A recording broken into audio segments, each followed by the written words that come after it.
Al posicionarse ante el dictamen que establece que es improcedente controvertir cambios a la Constitución, la narcodiputada Patricia Flores, de Movimiento Simulado, aseguró demagoga y falaz que la reforma supuestamente busca evitar a los ciudadanos la posibilidad de defenderse por las leyes emitidas por el Congreso de la Unión y que atenten contra sus derechos fundamentales.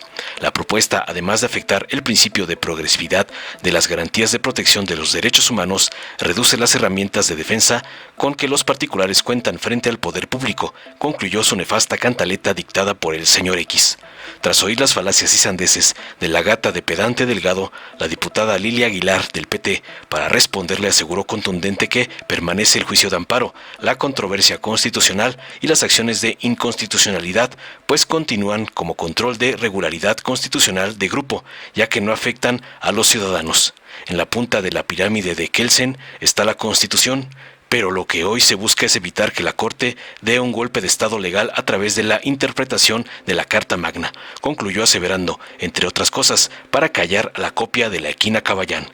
Veamos enseguida cómo la Equina Ñoña es pulverizada por Lilia, la compañera de Noroña, por atacar la ley que blinda la Constitución, como le mandó su patrón, el narcoampón Claudio X González.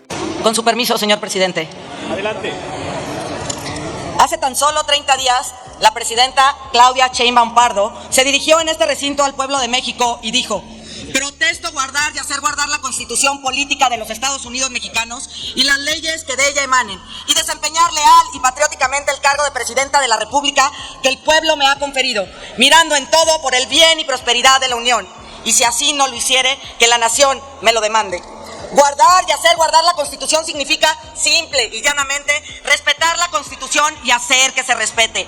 Hoy, con el respaldo de quien juró respetar la Constitución, ustedes están haciendo una reforma en contra de la Constitución. Esta reforma no puede más que interpretarse como el querer concentrar la mayor cantidad de atribuciones posibles en la presidenta, sus órganos y sus legisladores, y evitar a las y los mexicanos la posibilidad de defenderse de las leyes emitidas por el Congreso de la Unión y que atenten contra todos nuestros derechos fundamentales. Esta iniciativa es solo una más de todas las estrategias implementadas por Morena y sus rémoras para debilitar los contrapesos que por diseño constitucional corresponde ejercer a los órganos jurisdiccionales frente a las decisiones aprobadas por cuerpos políticos bajo el débil y falso argumento de tener el apoyo mayoritario de la representación popular. Déjenme decirles que no hay argumento más falso que ese. Oigan con atención lo siguiente: de los 98 millones de votos posibles, 41 millones de mexicanos no salieron a votar. 22 millones de mexicanos no votaron por ustedes. Por lo que ustedes y sus decisiones no están respaldadas por 63 millones de mexicanos. Esto es, 2 de cada 3 mexicanos no los respaldan. Y los que votaron por ustedes no les firmaron un cheque en blanco para que hagan lo que quieran. Hablarán ahora del poder del constituyente al decir que en el Congreso ostentan la mayoría absoluta, pero esta mayoría la obtuvieron con la ayuda del Tribunal Electoral y no con la interpretación correcta de la Constitución. Explíquenme ustedes cómo es que Movimiento Ciudadano, obteniendo el 12% de los votos a nivel nacional, tiene solo 27 diputados, y el Partido Verde, que obtuvo solo el 8% de los votos, tiene más de 70 diputados, o el PT, que tiene más de 50 diputados y obtuvo solo el 5% de la votación a nivel nacional.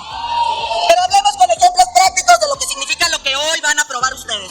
Imaginemos que con las ocurrencias de los presidentes de las mesas directivas del Senado y la Cámara de Diputados y los 2 coordinadores de las bancadas de Morena, mañana se les ocurre modificar la Constitución para afectar la propiedad privada.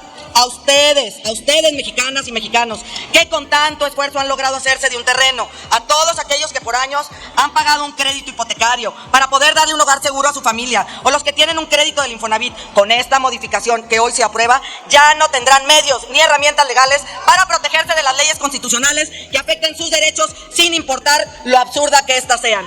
Otro efecto casi inmediato de esta reforma en la vida de un ciudadano es, ni más ni menos, la disminución de oportunidades de empleo. ¿Y por qué digo esto? La inversión extranjera y nacional, sin duda, se la pensarán 2 veces antes de instalar sus empresas en un país que no ofrece certeza jurídica para proteger sus inversiones. Elegirán países que tengan un Estado de Derecho robusto y con ello sus capitales estén en un lugar seguro, en donde el Estado de Derecho sea el que guíe las decisiones de los gobernantes y no los caprichos del grupo que hoy detenta el poder. Los ganadores del Premio Nobel de Economía de este año plantean en su estudio cómo las instituciones afectan para bien o para mal la prosperidad de los países. En resumen, muestran cómo las instituciones sólidas explican el progreso de las sociedades. Lo que estamos viendo con esta reforma constitucional es la destrucción del Poder Judicial, uno de los pilares fundamentales para el crecimiento económico de un país. Así que esta destrucción del Poder Judicial, en voz de los ganadores del Nobel de Economía, más temprano que tarde impactará en el bolsillo de las y los mexicanos. Hoy penosamente estamos hablando de esta reforma, pero desgraciadamente en los próximos meses nos estarán explicando, ustedes o la Presidenta de México, que no se están cumpliendo las metas en el terreno de crecimiento, de la disminución del déficit público y por supuesto de la recaudación de los impuestos. Y si ese día quieren saber por qué sucede eso, solo recuerden este 30 de octubre y lo que ustedes decidieron. El pueblo de México verá mermada su economía familiar gracias a ustedes. Vayan preparando sus respuestas a las preguntas que les tocará atender.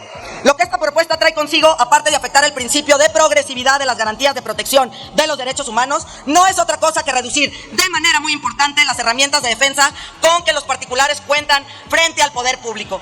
Tengo que decir con pena que nada impactará tanto en la vida democrática, económica y política del país como esta reforma y su transitorio número 2. Estoy convencida que esta decisión que hoy está llevando adelante está hipotecando literalmente el futuro de las y los niños de este país, de las y los jóvenes de este país.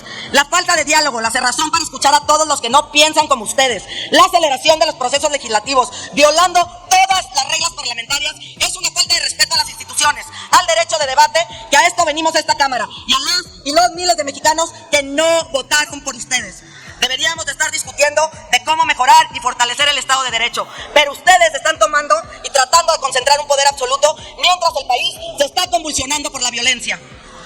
Les recuerdo una vez más, la política es cíclica y todas y todos los mexicanos seremos víctimas de lo que hoy van a aprobar, incluyendo ustedes y sus familias. Cargarán a partir de hoy, ustedes, hijos, pero de lo peor del PRI, sus rémoras y todos los legisladores locales que aprueban esta modificación constitucional, la responsabilidad histórica de no haber respetado y haber hecho respetar la Constitución y las leyes que de ella emanen. Ojalá en algún momento la nación se los demande. ¿Es cuánto, señor presidente? Con su venia, Presidenta, y con la venia de la Asamblea, dicen los herederos de los creadores del maximato que están en contra del autoritarismo.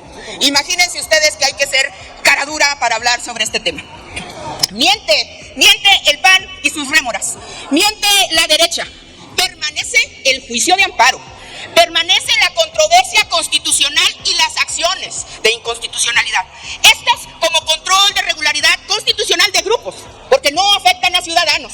Primero hay que entrar en la claridad de qué es lo que sí hace este dictamen. Segundo, permanece el amparo, que protege a los ciudadanos en contra de acciones de autoridad y leyes generales. ¿Qué es lo que sí hace este dictamen? Son 2 párrafos. Ahorita decía un diputado que presentó una moción suspensiva que lo leyéramos. Hermano, léelo tú. Son 2 párrafos. 2 párrafos y 19 hojas. 2 párrafos que hace. ¿Qué dice? El artículo 107 básicamente dice lo que ya dice el artículo 61 de la ley de amparo, que el amparo no procede contra reformas constitucionales. Ya lo dice el artículo 61. ¿Qué es el artículo 105? Dice lo que ya dice el propio artículo 105, que los juicios de inconstitucionalidad y las acciones de inconstitucionalidad no procederán contra la Constitución, sino contra normas generales. Entonces, ¿qué es lo que está haciendo la derecha aquí? Primero, mienten. Segundo, vienen a causar miedo. ¿Por qué? Porque vienen a decirles, no puede ser, hombre, van a acabar con la propiedad privada. Mentira.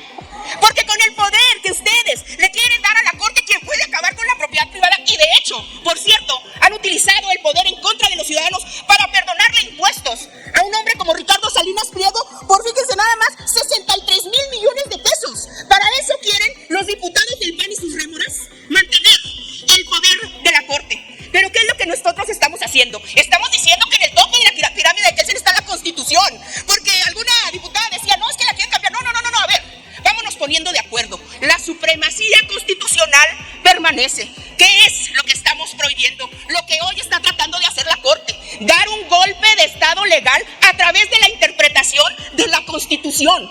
Porque si hoy pueden ellos interpretar la Constitución, como lo ha hecho el ministro Alcántara Carrancá, que dice que una parte de la Constitución es inconstitucional y otra parte no. Imagínense ustedes el absurdo. Más aún, dice el ministro Alcántara Carrancá que el constituyente del 17 era más fregón porque el pueblo del 17 sí era un poder popular y que el de ahora es un pueblo electorero.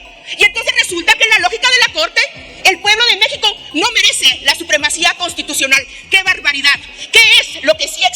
hoy, con estas extraatribuciones que tiene la Corte, ellos sí podrían determinar no solamente la desaparición de la propiedad privada, díganle la verdad a los mexicanos, podrían determinar inclusive la eliminación de los poderes, la de esta Cámara de Diputados, la de la Cámara de Senadores, la de la Presidencia de la República, porque ellos han decidido que más allá de interpretar la ley, la pueden modificar. Y desde su silla, 8 ministros golpistas dicen: yo decido en la Constitución que sí vale y que no. Y eso no es cierto. La Constitución, dice el artículo 145, solamente la puede modificar el constituyente permanente. El constituyente permanente, que son 2/3 partes de esta Cámara de Diputados, 2/3 partes del Senado y la mayoría de los congresos de los estados. Eso representa el poder popular que tiene nuestro movimiento. Ustedes lo que quieren es que el control constitucional lo siga teniendo la Corte, y la interpretación y la modificación constitucional, que 8 ministros puedan determinar qué afecta y qué no afecta a los ciudadanos. Eso no lo podemos permitir, porque ¿saben para qué les ha servido ese poder a la Corte? Para perdonarle impuestos a Salinas Pliego, para liberar violadores, para atacar a menores como lo han hecho en Querétaro.